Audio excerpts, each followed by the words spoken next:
ထိုလူဟာပြန်လည်မွေးဖွားလာပြီးကားစားမှာတင်သူနှစ်သက်ရတဲ့မိန်းကလေးကသူ့ကိုရုတ်တရက်တင်းတင်းကြပ်ကြပ်ဖတ်လိုက်ပါတယ်အဲ့ဒီမိန်းကလေးကကျောင်းမှာအလှဆုံးမိန်းကလေးဖြစ်တာကြောင့်အတန်းဖော်တွေအားလုံးမှင့်တက်သွားကြပါတယ်ဆရာဖြစ်သူကထိုလူဟာသူမကိုအတင်းကျပ်ဖတ်ခိုင်းတယ်လို့ထင်ပြီးသူ့ကိုအတန်းထဲကနေမောင်းထုတ်ဖို့လုပ်ပါတယ်ဒါပေမဲ့မိန်းကလေးကမတ်တက်ရက်ပြီးသူမကိုယ်တိုင်လိုလားလုပ်ခဲ့တာပါလို့သူ့ဘက်ကနေကာကွယ်ပေးလိုက်ပါတယ်ဒါဟာထိုလူကိုစဝေးစဝါဖြစ်သွားစေပြီးတစ်ချိန်ကအေးဆက်ပြီးအလန့်ဝေးခဲ့တဲ့မိန်းကလေးကဘာကြောင့်သူ့အနာကိုရုတ်တရက်ကပ်လာရတာလဲဆိုတာသူနားမလည်နိုင်ဖြစ်နေပါတယ်တကယ်တော့ထိုမိန်းကလေးဟာလည်းပြန်လည်မွေးဖွားလာခဲ့တာဖြစ်ပါတယ်အတိတ်ဘဝတုန်းကသူမဟာကုန်တင်ကားတစ်စီးနဲ့တိုက်မိတော့မဲ့အချိန်မှာထိုလူကအပြေးလွှားလာပြီးသူမကိုတွန်းထုတ်ကကယ်တင်ခဲ့ပေမဲ့သူကိုယ်တိုင်ကတော့ကားတိုက်ခံလိုက်ရပါတယ်သူမတည်ဆုံးခင်ပါတယ်သူကယ်တင်လိုက်တဲ့သူဟာသူခုနှစ်နှလုံးလုံးတိတ်တကူချစ်ခဲ့ရတဲ့မိန်းကလေးဖြစ်မှန်းသိသွားခဲ့ပါတယ်သူတည်ဆုံးပြီးနောက်မှာတော့မိန်းကလေးဟာသူ့ရဲ့အသက်ကယ်ကျေးဇူးကိုဆက်တဲ့အနေနဲ့သူ့ရဲ့မိဘတွေကိုပြုစုစောင့်ရှောက်ဖို့ဆုံးဖြတ်ခဲ့ပါတယ်မကြခင်မှာပဲသူမဟာသူ့ရဲ့အိမ်နဲ့သူ့ရဲ့အိတ်ခမ်းထဲကိုပြောင်းရွှေ့နေထိုင်ခဲ့ပါတယ်သူ့ရဲ့ပစ္စည်းတွေကိုတင်စီရင်းနဲ့သူ့ရဲ့နေ့စဉ်မတန်းစာအုပ်ကိုသူမတွေ့ရှိခဲ့ပါတယ်အဲ့ဒီတော့မှသူဟာသူမကိုခုနှစ်နှလုံးလုံးတိတ်တိတ်လေးချစ်နေကြတာကိုသူမသိလိုက်ရပါတယ်ကျောင်းမှာဘယ်သူမှသတိမထားမိတဲ့လူတစ်ယောက်ဖြစ်ခဲ့လို့သူဟာသူမကိုဘယ်တော့မှဖွင့်ပြောဖို့မဝင်ရဲခဲ့ပါဘူးသူမဟာအကယ်၍ဒါဘဝကိုအစကပြန်စခွင့်ရရင်သူမကိုယ်တိုင်သူ့နောက်ကိုလိုက်ပါမယ်လို့ချက်ချင်းဆုတောင်းလိုက်ပါတယ်အံ့ဩစရာကောင်းတာကသူမရဲ့ဆုတောင်းဟာ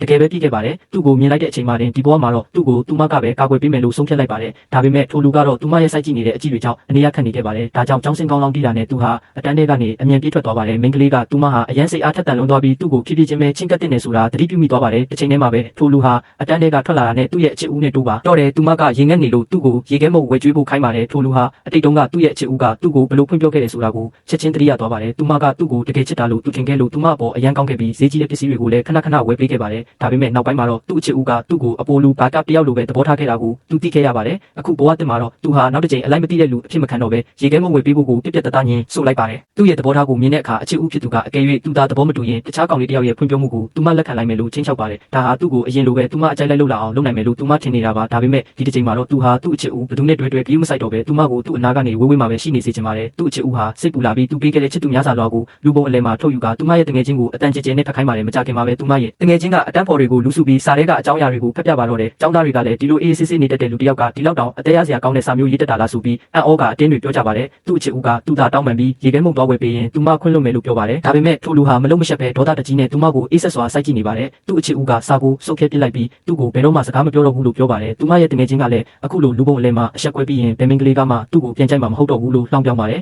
အဲ့ဒီအချိန်မှာပဲကျောင်းကအလှဆုံးမင်းကလေးဟာလမ်းလျှောက်လာပါတယ်သူမဟာလူတိုင်းရဲ့ရှေ့မှာတင်သူ့ရဲ့လက်မောင်းကိုချိတ်လိုက်ပြီးအခုကစပြီးသူဟာသူမရဲ့ရီးစားဖြစ်သွားပြီလို့ကြေညာလိုက်ပါတယ်အတန်းဖော်တွေအားလုံးမှင့်တက်သွားကြပါတော့တယ်